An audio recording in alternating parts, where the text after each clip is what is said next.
For more than 50 years, the Maine Music Society Chorale has been serenading audiences around our state. If this is the first time you're hearing of the group, have a listen.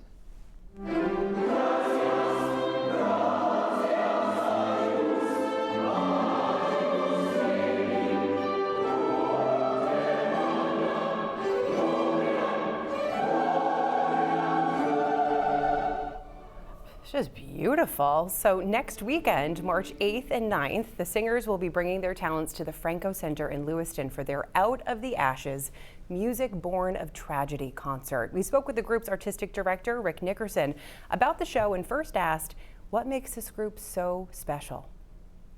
It's an incredibly dedicated group of people that have a long history, but I think what really makes us special is that we represent, we are a large choir that represents the cities of Lewiston-Auburn. Which is perfect for what you guys have coming up. The show will be broken into two parts.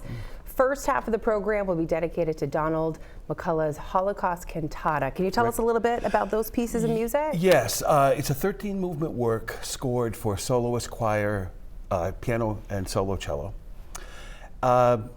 Each movement is something completely different, and there are a lot of readings that come from journal entries, but also a lot of songs that were made up in the camps. Wow. You know, one of the things about music has always been a way that we heal. And for this concert, we're looking at just different tragedies and how we've used the healing power of music. Yeah, and the pieces, I was listening to some of them that were online. I mean, they're very powerful. Very, yes. Beautiful. And so the second half of the performances will focus on works inspired by different tragic events, one of which is the deadly mass shooting that took place in our state, in Lewiston, in October of 2023.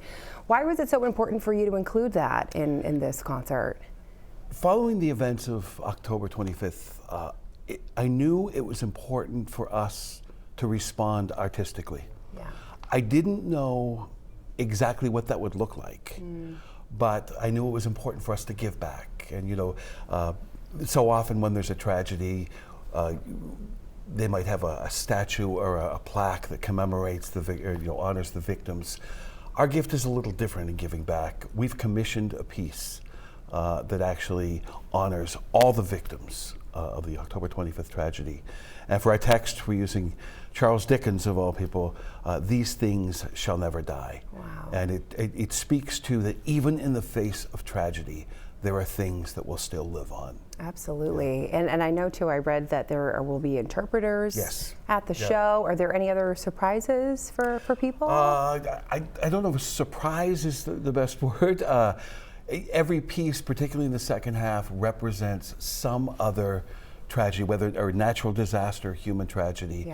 And there's some powerful, powerful pieces. I don't want to lead people to believe, though, that it's depressing, because the focus of this concert is the resilience of the human spirit. I'm glad that you say that, because when you hear the title, Out of the Ashes, Music Born of Tragedy, it doesn't necessarily lift you, but it sounds like the music will do that. Again, it comes right back to the healing power of music. Yeah. And music has the ability to express any human emotion, and that's what's so wonderful about this concert. Sounds like it's going to be a really powerful show. Again, the Out of the Ashes Music Born of Tragedy concert is happening next weekend, March 8th and 9th at the Franco Center in Lewiston. We'll have a link with ticket information on our website and app.